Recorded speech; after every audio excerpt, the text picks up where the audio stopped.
So Adrian is in the last year he's managing our technical support. So if you write any question, probably he will read that. You know, any technical question, not sales-related question.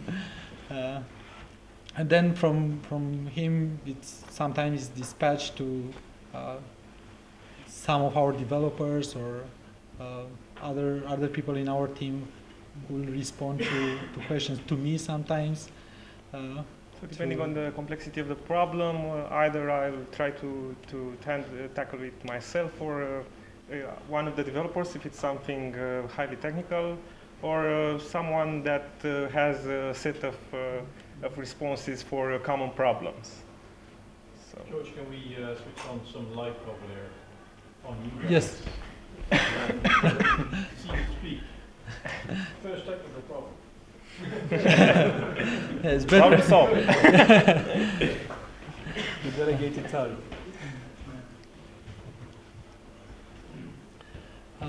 Octavian, can you share some of the stuff you've been working on lately? I think I already shared in my presentation, so it's the XML Diff. We have a question already. We have a question already, okay. Tell us about the diff.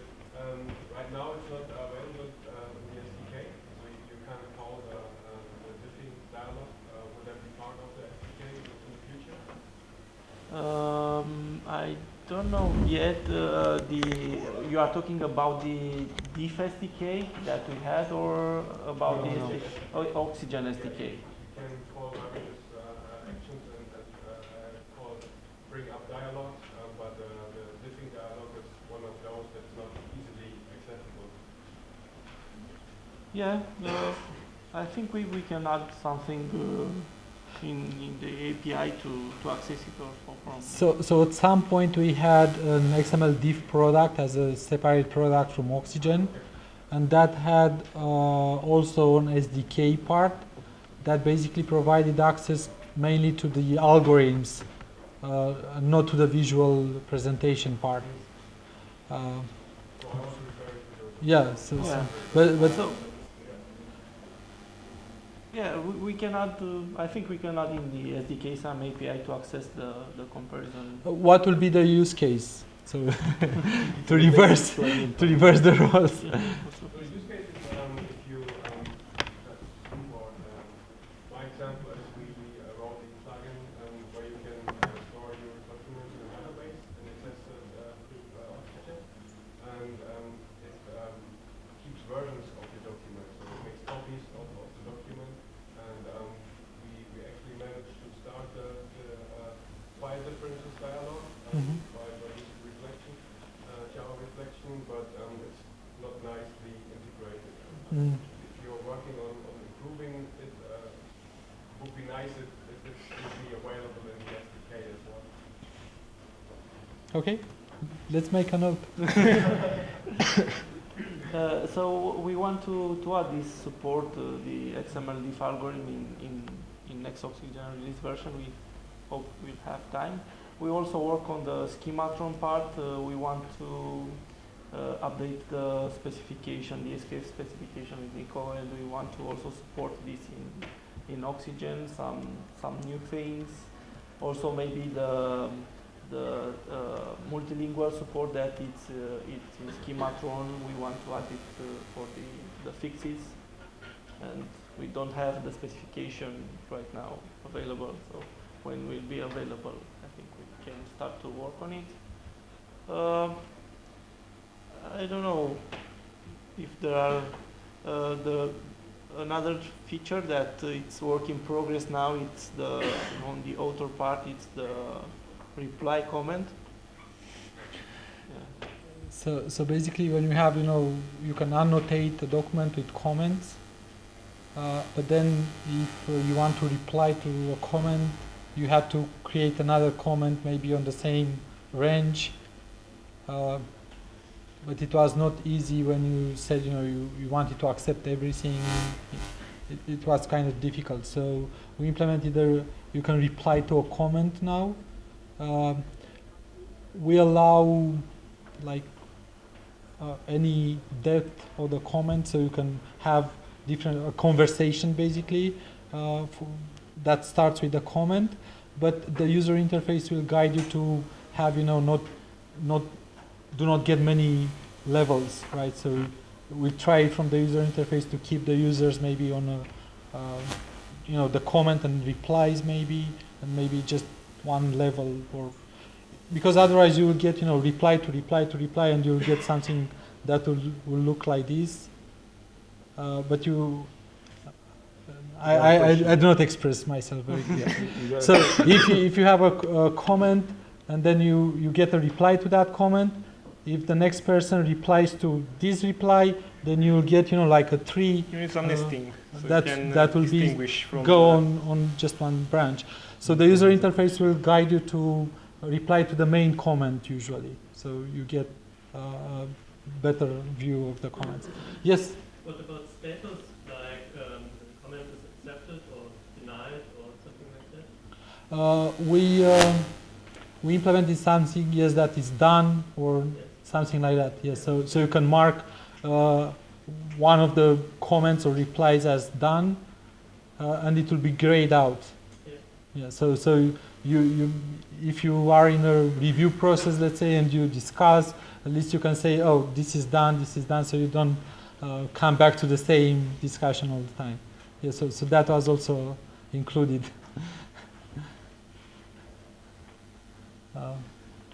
No. We work also to integrate Saxon, the latest Saxon version, and we have some. We are still working. We are still working on that, and we send feedback to Michael and O'Neill, from what we found, and we expect after XML Prague maybe a new Saxon release that will fix those issues for us and restart the integration process. So definitely it will be there in oXygen version 18, Saxon 9.7. Hopefully. Hopefully. We've also worked on validating table layouts. I don't know if you are working in the author mode and you're working with tables, and that might help you. It's a special validation for the table layout. Yeah, it's an engine that can be added in the Dedicated validation engine, scenario, yes. and can check the layout of the table.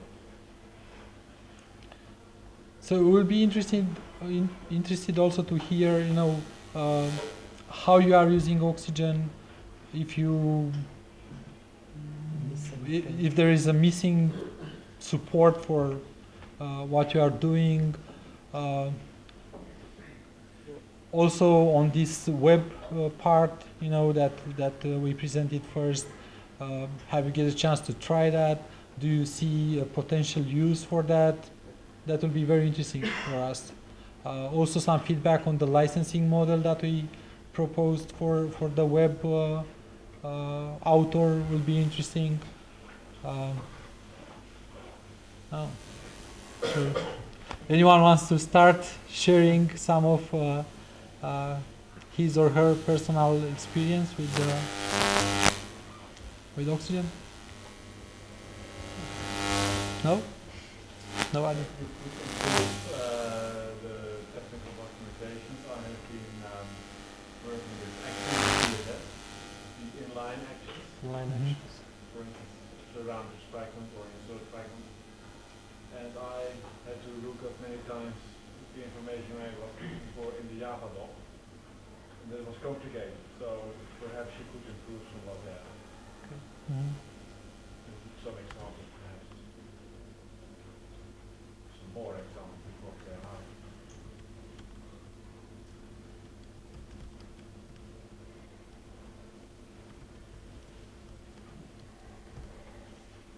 Okay, that's good. So what do you want to do with the inline actions? You try to customize the user interface for a specific group. Yeah,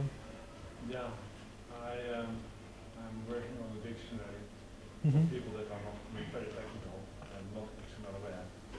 So I had to do everything in the CSS to help them create new fields. In fact, it's an interface that looks much like a form. You can add new fields by pressing buttons. Mhm. maybe you can get a chance to talk also with Claudius. Yeah, I can show you what I do. And He also created a framework for a dictionary, so maybe Yeah. you can exchange some ideas. be nice.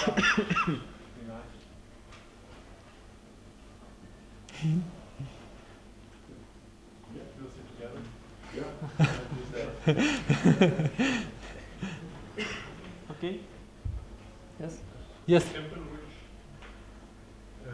in the outline we can see attribute values on the elements, but it's only one attribute, and the other is when you can prioritize the attributes. Is it possible to show more than one attribute here? It's referring to the value in the outline Yes, of in the the outline. first attribute, Yes. and you don't see the other. Exactly. options. Is it configurable in preferences? I think we have only the importance of the attribute configured, not Just how a second. many. Do you want to plug the? No, it's yeah. We just allow to, but this functionality with the online, I think, was developed like 10 years ago, and never touched in the last I don't know, many years. I think we about 4 years ago, I think we added the support for to filter content from the outline, so you can see only specific elements or something like that. But otherwise, we haven't touched that. Now it's I don't remember exactly why we put a limitation on that, or probably there was no use case. What will be the use case for this? Show the values of two attributes if you have some, for instance, a page and some sort of logical ID. Well, we have a Java API for customizing the outline, and I can check. I expect it to be able to do what you require to present two attributes. And maybe someone can implement a plugin with a configuration file in which you can just put the name of the attributes and it will work automatically. Maybe I'll have the time, who knows. Alex will present also Saturday a workshop on creating plugins. Maybe I'll, if I have the time, I'll try to put that in. If not, maybe I'll show you a solution already available there.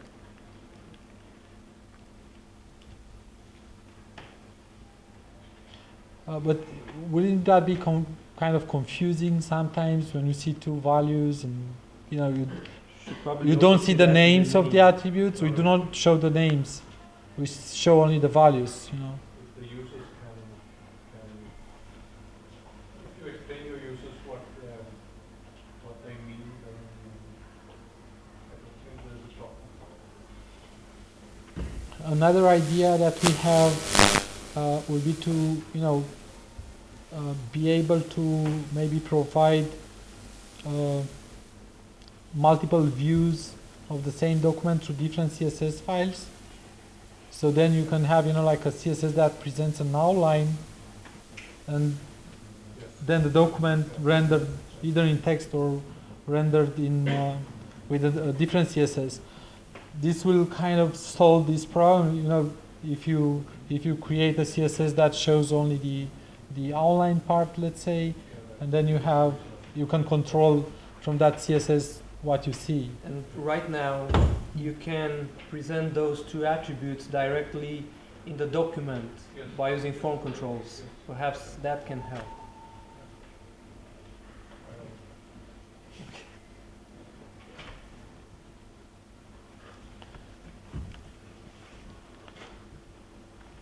So do any of you see any, let's say, recent use for the web editing part, for instance?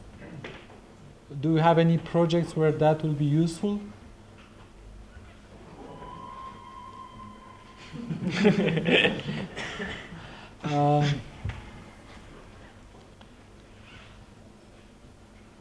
And I was wondering if you see, your users or your colleagues working on that like a full time, or only for people to review content, or to just contribute content from time to time, or how do you see? You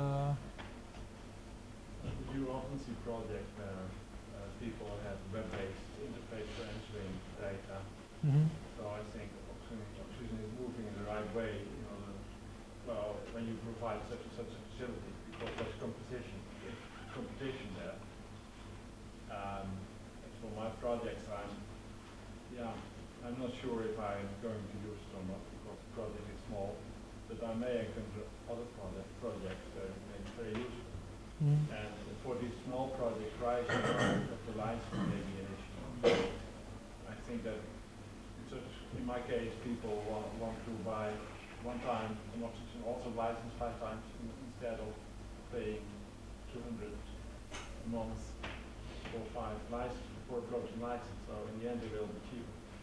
So yeah, price will be a factor in the decision, I think. Mhm. And I still have to play with it in order to get the feeling that it's working nicely for the people I have in mind. So I'm still, I'm interested. I will consider it.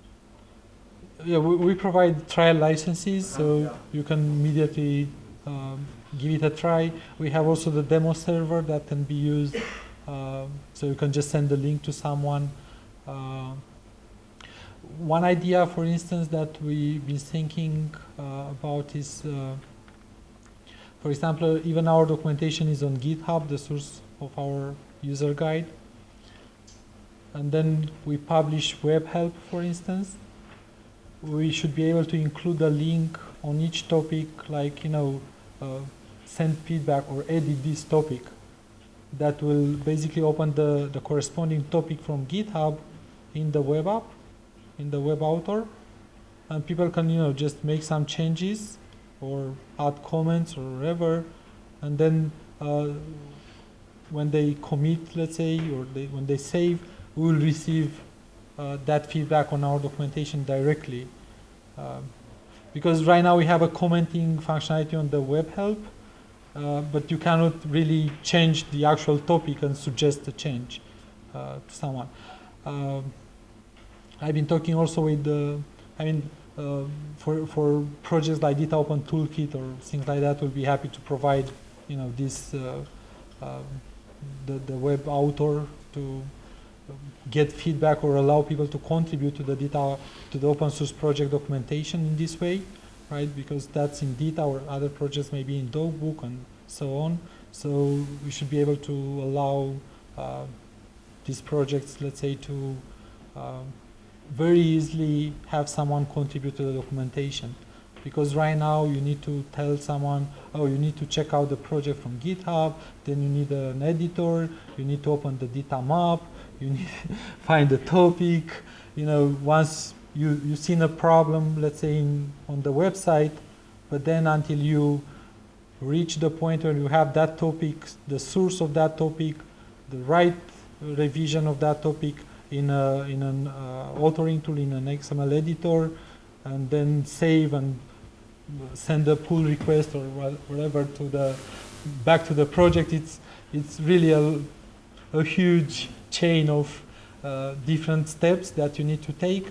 While in this case, you just press a button, you get the editor, you make the changes, press a button, and you submitted that change or that contribution to the documentation of that project. So hopefully we'll have that soon implemented, and I mean it should run even now. If I opened the documentation for the Data Open Toolkit project in my session this morning, right? So, and I send you the link to one of those files. So now you can contribute, make changes to that, and when you try to commit, it will fork that to your own copy of the documentation, and you can send a pull request. So it should not be that difficult. I see a hand in the back, or no? On the other side, we are full-time working in a XML oXygen developer, Mm-hmm. we have about 100 license of oXygen developer and full-time user from morning till evening. We are very glad that, and we are using so text for some hardcore functions. We are glad. Provided such a tool. Thank you. Thank you. I seen from the, when you registered for the meetup, we asked what technologies you are using, and I think almost everyone said XSLT. So I guess the XSLT is the most popular technology among people at XML Prague at least. Do you see anything missing on the XSLT support?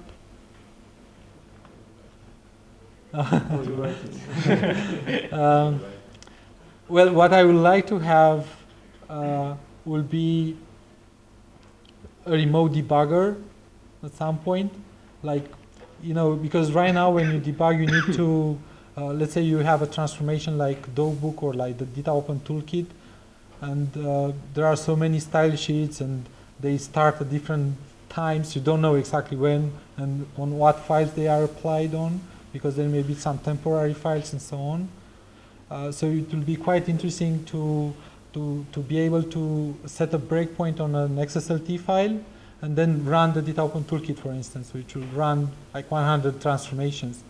But whenever that XSLT is reached in one of those transformations, to be able to stop and see what's the input and things like that.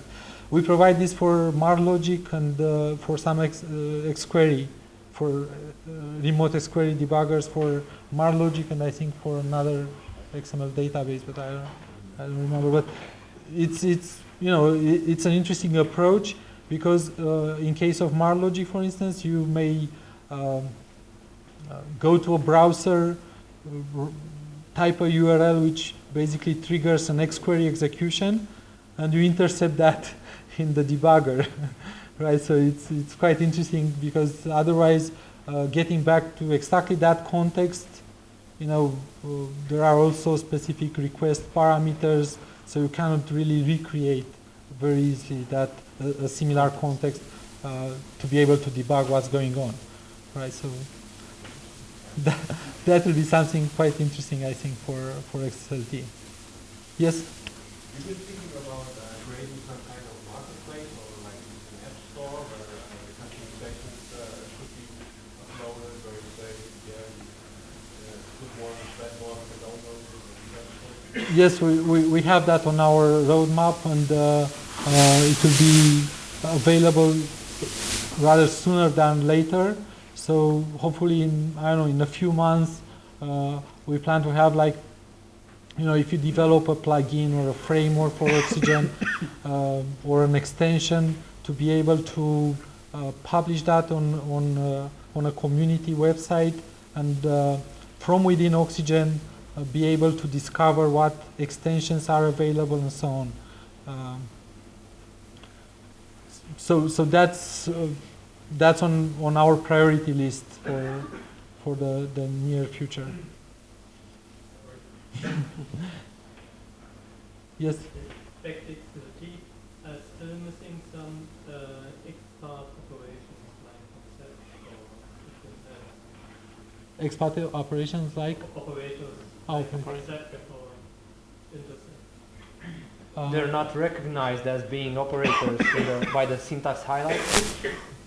No, that's okay, but... in the content completion?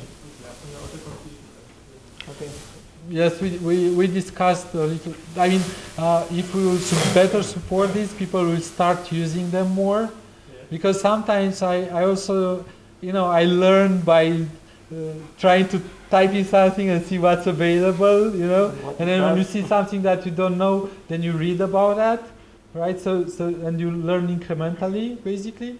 If you do not offer that in the content completion, some people will never discover that those operators exist, or like minus minus and greater that says before or after. It's not many people know about them, because you need to read the spec or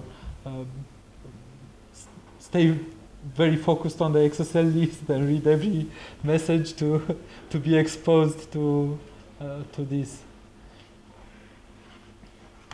Let me note this also. I think we are 1 minute.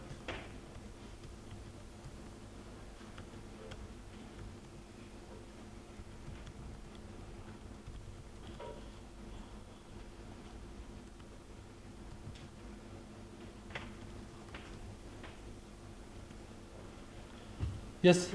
With XSLT 3.0, you can use curly braces within text content and claim Yes. XParse. Currently, it's also not highlighted or any form by oXygen.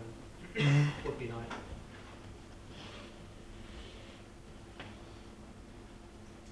That's not a completion.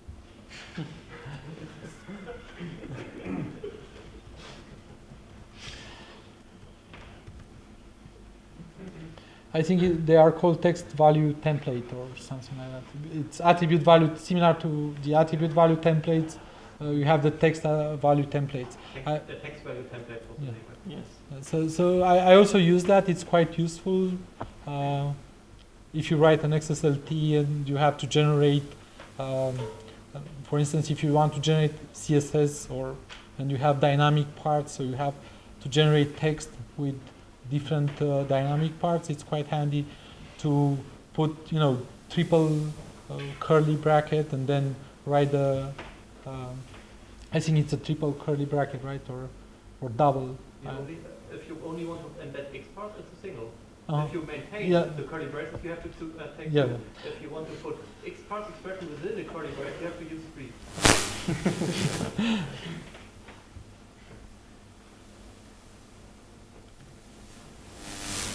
Okay.